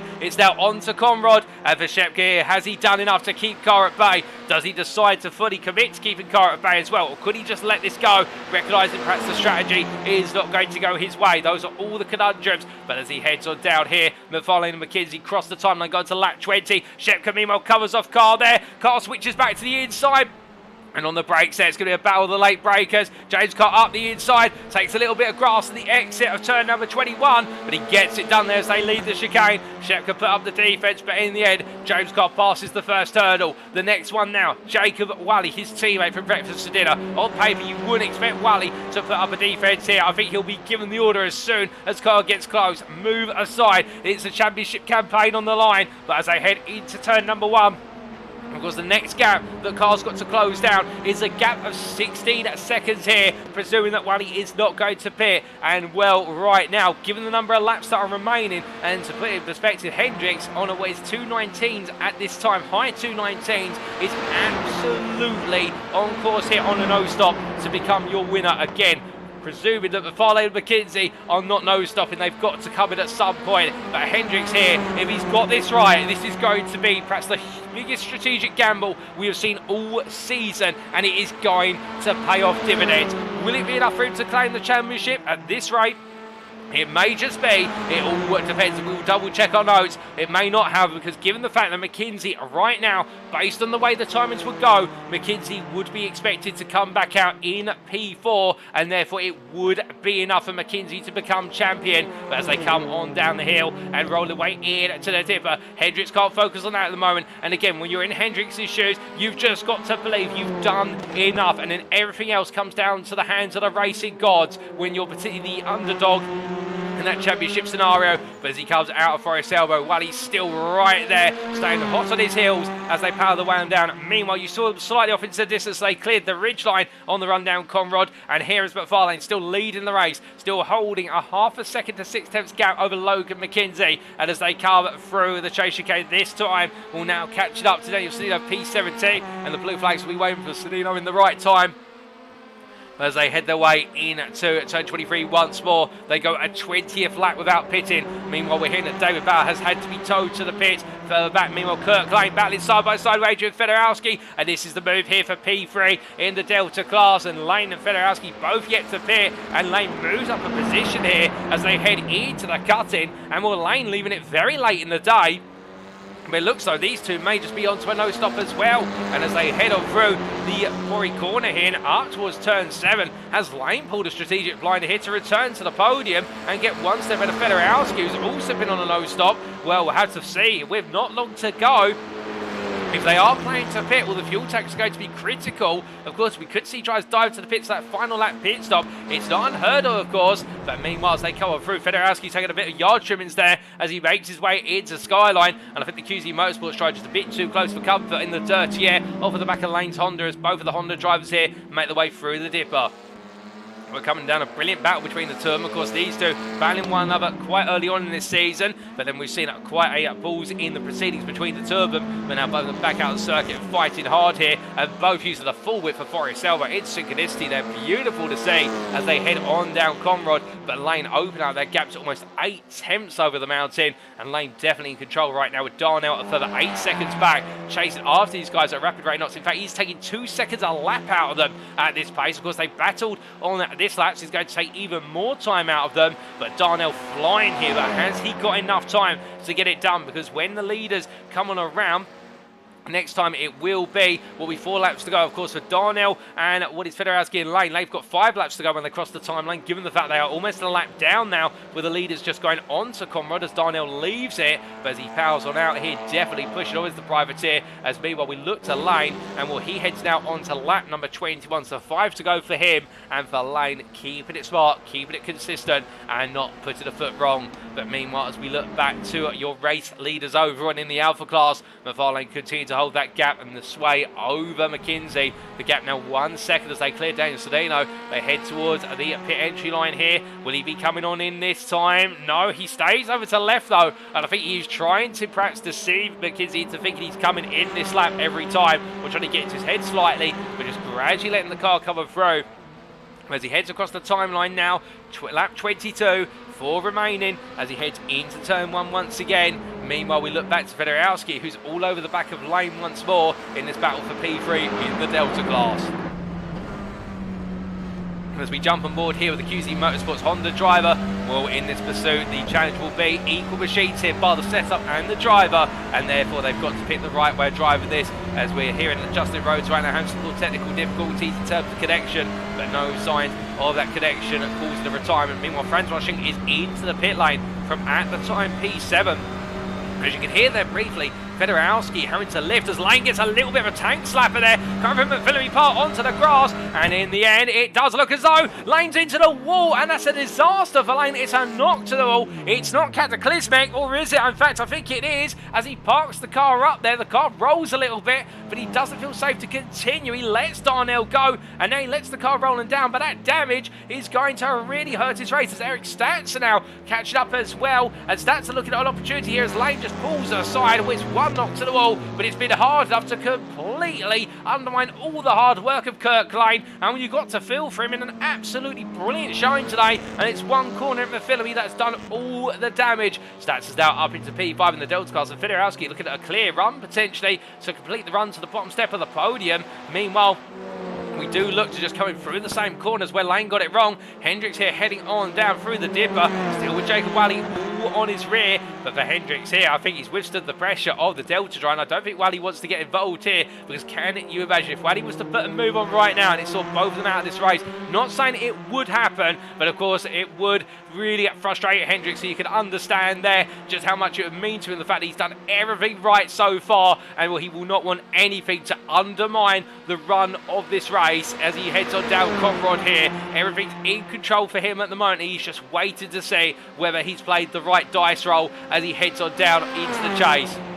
Well, in return, I think he's been very grateful for the fact he's had a car in front of him all race that's acted as a little bit of a pace car. But meanwhile, into the pit lane with Kirkland in front of it. And this is not the way that McFarlane will want it to work whatsoever. He comes in for the lead in this race. McKinzie sets the fastest lap at 2:18.94. But the key point here is McFarlane has been compromised into the pit lane. McKinzie goes on. And now can McKinzie go 3 more laps to the very end? Or will there be a pit stop here? He's got all the track to himself. He can start to sip the fuel all the way to the end here, but has he got enough in the fuel tank? That's the challenge. Hendricks is 12.2 seconds back, and the thing for McKinzie now is, can he find a way just to eke the car out a little bit longer? It's not long to go. It's 18 kilometres of racing left, but has he got enough to make the distance as he heads on through into the cutting once again?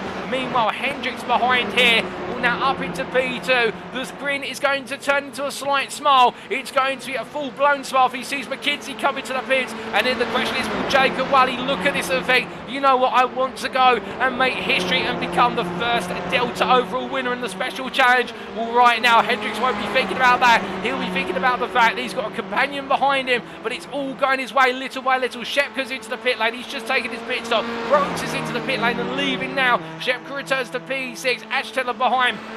Meanwhile, in terms of McFarlane versus Carr, well, McFarlane has come back out 3 seconds clear of James Carr, so Carr has not made this work on strategy whatsoever, and in fact has lost out even more so here, and well, presuming the damage has been done with McFarlane coming in behind lane, then McKinzie on paper would be coming out P3 from the pit lane and would be your champion here based on all the permutations. It is going the way of McKinzie by the looks of things here, whether he pits or not, but we still got a couple more laps remaining, and it could all unfold differently right now, as meanwhile further down the field most of the battles have now subsided. Federowski's into the pit lane here, so Darnell will retake P3 in the Delta class as he comes on through the final corner here. Darnell absolutely enjoying this switch to the Audi today, and in his season best performance in class, he makes his way across the line. And now, only what for him is 3 more laps remaining as he rolls his way out of turn at number 1. But into the pits, it's happened. McKinsie's in, and as he comes on through to take that final pit stop, slamming on the anchors there before the pit limiter line, will be waiting. And here is Micah Hendricks as he comes round to go on to 2 laps remaining. On to lap 24 he goes. Wally's still behind him here. Has Hendricks got enough? Has he timed this right? He will take the lead, but how much of a lead will he have? Well, McKinsie's only just making it to his pit box now, but surely McKinsie's not going to be spending long stationary as Hendricks comes on out. Up the hill he goes, up the mountain straight. The gap continues to open up here. Keep in mind, of course, it was a 12-second gap when McKinzie came in. And as McKinzie now makes his way out of the pit lane, what's the gap going to look like as it now resets? We can see McFarlane behind, and the gap has swung to 11.5 seconds by the time he gets to what is at Griffith's corner. This is Hendricks' to lose. He's played it perfectly on the nose stop, and he's caught everybody out. And as they come up into turn 2 right now, well, McKinzie will know it doesn't matter. He still just needs to finish P3 and he will become champion. That Hendricks here will be hoping now that the racing gods can intervene. But I think if we know one thing about Logan McKinzie, if we know one thing for certain about his championship campaign, and the reason he's a triple champion is he locks up slightly there into the quarry, into the cutting. He doesn't make mistakes. McKinzie is absolutely faultless to a T, and it is going to look like a quadruple champion will be born here in Alpha Touring Challenge as he makes his way into 3 more corners, rolling on through. 2 laps to go. Hendricks has done everything he can at this point, and now he's just going to try and hold on to bring home 1 more win for Hassel's Motorsports and what has been a turnaround today of the ages of the 473 car. Wally behind me. Well, can he go to bring home P2 here as he comes on down? I think for Wally, the fuel tank is starting to run out, because you can see the gap between himself and Hendricks is expanding. It is expanding considerably. In fact, on the last 2 laps, it's opened up by 2.5 seconds. I think Wally here might be looking at the fuel tank gauge and realising it's saying it's not enough, and he's got 1 more lap to go and he won't want to pit. As Eric Statzer comes into the pit lane for his scheduled stop. He can't go to the very end. Who else has gone for the no stop? Well, nobody else. It's our top two of both trying to make the fuel tanks go all the way. I think Wally in his earnest charge to stay behind Hendricks and make sure to stay with his pace car. And then he may have just overdone it slightly as he comes out of turn 22. He's creeping along here. Surely he's going to have to duck to the pits. Well, he comes down. I think Wally there is going to literally limp around for the final lap. It's white flag out and Hendricks goes across the line to go on to the final lap here today, the final lap of the season. He is currently 11 seconds clear of McKinzie. Meanwhile, Jacob Wally creeping along here, the breakfast for dinner driver. He's not got enough, surely. He's going to try one more lap, and well, the car's out of fuel, and for the breakfast for dinner driver, it's all gone wrong at the final lap, as he's just not been able to get it to go. Meanwhile, Daniel Sedino in contact there with Federowski in the battle for what is P3 in the Delta class. Both drivers coming together at very late stage. And as they both bring the way on through, well, you can see there how they power the way up to speed once again. Oh, Hendricks just comes on through. The car just says, just stay clear. I'm leading this race, and the blue flag's waving there. For goodness me, an instant there between Sedano and Federowski. Federowski holds it to P3 in the Delta class right now. And as they power the way on up the hill, well, Hendricks going one more lap, rolling on out and heading into the Philly Park for the final time. Meanwhile, Furback McFarlane is closing on McKinzie here. The sim racing grid driver, he was denied the win last time at Road Atlanta in dramatic fashion. He's going to be denied the win today through simple strategy, and now he'll want that P2 as compensation to be the fastest one-stopper here. But McKinzie, I don't think, is going to be in either mind whether he takes P2 or 3. But McFarlane gets it wrong, and McPhillamy, and always has a brush with the wall, catches the car there, but he's still pushing on here. McFarlane's got a bit between his teeth as he glides down through the dipper here. The man is absolutely possessed to try and pick on the place of McKinzie. And well, McKinzie doesn't need to fight for it here. All he needs to do is finish P4 or higher. And as they come through, Forrest Elbow for the final time, and following with a brief scrape with the wall there. But meanwhile, as they come through, James Carr a bit further behind. He pitted first out of this group, but it hasn't worked out for him. But meanwhile, at the front of the field, heading on down, Conrad for the final time into the chase. He started off at the back of the group. He decided not to push hard. He decided to keep the pace, commit to strategy. And as he comes on through into the final corner, it's not going to be a championship crown, but it is going to be the no-stop that surprised everyone. He comes on through, the checker flag awaits him, and Micah Hendricks surprises everyone to take victory down under in Bathurst for Hassel's Motorsports there in a brilliant drive to the line ahead of Logan McKinzie, who as he comes on through, he is your quadruple Alpha champion in the AlphaTauri Challenge. He crosses the line there, P2, it's more than enough, ahead of Dan McFarlane, who finishes P3 there for Sim Racing Grid, and then it will be James Carr, who crosses the line there, P4, and well, I don't think much is going to consolate him here, but Conrad Sherman a long way back in P5, and well, you can see that the top four in a world of their own today in terms of pace, but in what has been a championship season, a debut in the Alpha class to remember. He was your Delta champion in season 5, and he's been battling for top 5s all season in the Alpha class. Conrad comes up through to claim P5 once more.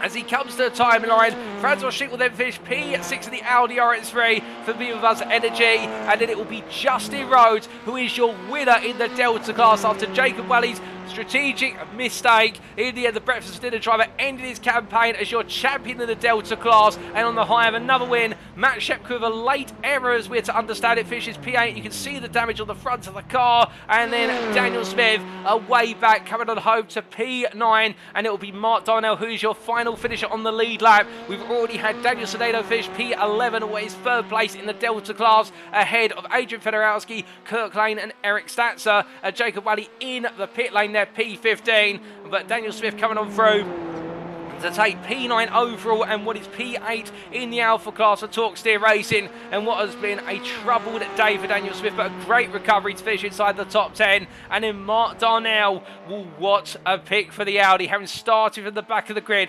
started P23, but as he comes on around, it's going to be his season best performance. It'll be his first top 10 overall, and it will be his first second place in the Delta class. He crosses the line there in brilliant fashion, but But as we look from him to your champion, your quadruple champion here of Logan McKinzie, well, as he comes on through, I think he's run out of fuel and he's being given a champion's push here as he makes way around. In fact, no, he's just creeping on around. I think the fuel tank must be absolutely bone dry, but you can see just tucked in behind Wojciech there, of course, champion last time out, and it's quite fitting that the two of them are running around together as they make the way over Skyline and down. But McKinzie just creeping on around here, and I think the enormity of what he's just done is going to settle in. I think at some points he may have been wondering whether it was all on the line, given the closest of pace between James Carr and McFarlane himself, plus also the prospect of many drivers trying to no-stop, and the only one who pulled it off successfully was Micah Hendricks. But in the end, McKinzie, he has survived it all. He has survived the change of Wojciech Świrydowicz, who really was the favourite, but not able to attend today, lost out massively due to not being on circuit. And of course, for McKinzie, he picked up the pieces every round where he couldn't beat Świrydowicz. He finished P2 along the way, and now the American is a quadruple time champion. Also, a huge congratulations to Justin Rhodes, who is getting pushed along here by Daniel Smith, the Breakfast for Dinner driver. Absolutely unstoppable all season in the Delta class from start to finish. He really has been the man to beat. And whilst his teammate Jacob Wally, who joined midway through the season, you could argue definitely showed that he had enough to take him toe-to-toe in the proverbial boxing ring, in the end, Rhodes delivered the knockout punches from start to finish all season, and that is why he is your Season 6 Delta champion. But a fantastic set of drives from our drivers, and as they make the way down, I think we do have a couple of drivers trying to do the jump over what is the barrier, going down at Conrad and into the chase, and we will show you some of the escapades of our drivers trying to do the jump if we can, ladies and gentlemen. We won't miss that. But as Rhodes makes his way on down, where you can see here pushing along right now, Daniel Smith giving him a little boost and Darnell staying with him. And of course, it is customary fashion to finish races at Bathurst with the jump, but I think their Rhodes running out of speed. Smith's going to go for it, and so is Darnell as they make the way on over. Do they clear it in time? They do. Darnell clips it, however, but they both manage to settle it. Nicely done. Darnell to the barrier, but Daniel Smith does land it there. He doesn't get any bonus points, but he does get kudos from us for landing the jump. And we do take a quick look back at some of our other drivers who decided to make the jump, including, I do believe, Connor Achetella, as he made his way on down here, making the charge. And Wojciech also making the jump. Wojciech hitting at the tyres and not quite clear it completely, but then making it over. Achetella the same, but in the end into the barrier. But both drivers going all in for the jump. And what about Logan McKinzie? Well, I don't think he went for the jump in the end. I think he decided just to bring the car on home, given what he'd been able to do. But in the end, brilliant racing from all of our drivers, ladies and gentlemen. And as we do look to the scenic view, here are the race results, subject to any stewards' inquiries. But I think, in fact, no stewards' inquiries were reported, and this is how they stood. Micah Hendricks in the end taking the win by 10.1 seconds on the one and only no-stop for Hassel's Motorsports. Their ending his championship campaign in style ahead of Logan McKinzie. That second place being more than enough to become your Alpha champion for Season 6 for Yellow Flag Motorsports. 1 second clear of Dan McFarlane. Watch out for the Sim Racing Grid driver. I'll say this to you now. If he continues this rate of pace, he could definitely be one of your main contenders for Season 7 of the Alpha Touring Challenge. He's not been in this championship for long, but the pace he has shown has definitely, I think, made everybody's jaw drop in the rounds he's been able to participate in. And James Carr, P4, the Breakfast for Dinner driver, giving it everything, but not working out today on strategy. But still, a brilliant battle between himself and McKinzie throughout the season, and also with McFarlane for the last couple of rounds, and in completing the top 5, Connor Achetella there for Yellow Flag Motorsports. You can see the gap there between the top 4 and the rest of the field, but with the drivers. And then Connor Achetella P5, and he was the best part of 34 seconds off of the top 4. But that was the pace that the top 4 brought with them today. And then Wojciech behind P6 ahead of Justin Rhodes, your Delta winner and Delta champion for Season 6 of Breakfast for Dinner. Ahead of Talk Steer Races, Matt Shepka. And then Jacob Wally, second place in the Delta class, P9 overall for Breakfast for Dinner, ahead of Daniel Smith, P10. But we do have a little bit of a mix-up with regards to our finishing positions. We should point out, because I do believe that Jacob Wally may have been classified as P4 P15, and therefore everyone will be promoted up. But these are the results we are being presented with, we should point out. And then Mark Darnell will definitely, I believe, it was P2 in the end, with Jacob Wally being dropped down to P15, but listed there as P11, P3 in class. The privateer ahead of Daniel Sedano, with Adrian Fedorowski P13, Kirk Lane P14, and Eric Statzer completed the run to P15. Then Joe Magilla has P16 ahead of David Bauer, with David Mitchell P18.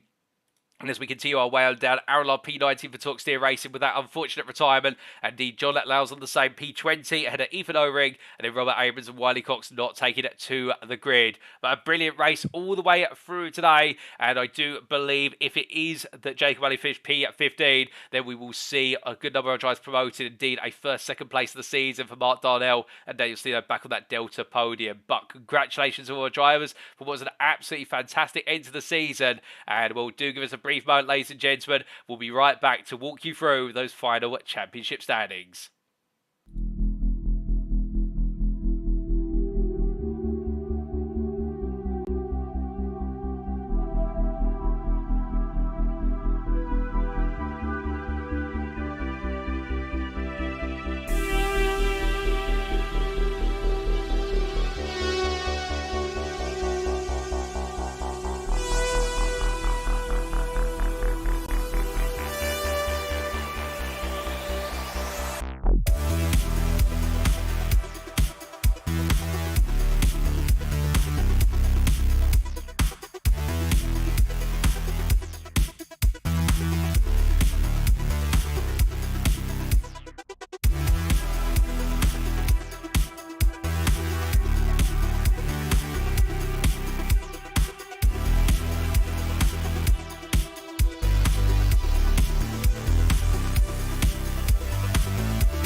Alrighty, ladies and gentlemen, without further ado, let's give you the final championship standings for Season 6 of the Alpha Touring Challenge, and they are as follows.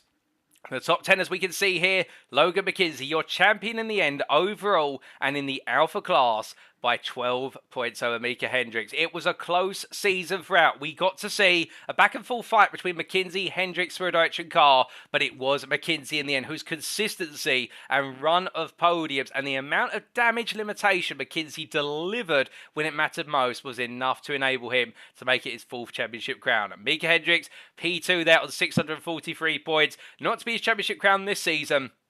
I think if Hendricks could just find that last 1 to 2%, he will be champion in the near future ahead of Wojciech Świrydowicz. And well, what a day's difference it's been. Świrydowicz has been the man to beat in terms of pace, and indeed from round to round, really has been the big name, but not being able to make the season finale. It was undroppable. In the end, it relied on fate in order for him to win their championship, and fate did not play out his way. Well, commiserations to him and also to James Carr, who finished 4th there, 6 points off of the top 3, but still a brilliant campaign for the Breakfast for Dinner driver, and a top 4 who I think all deserve a round of applause there, ladies and gentlemen, for taking the fight all the way down to the wire and all keeping each other honest throughout the season.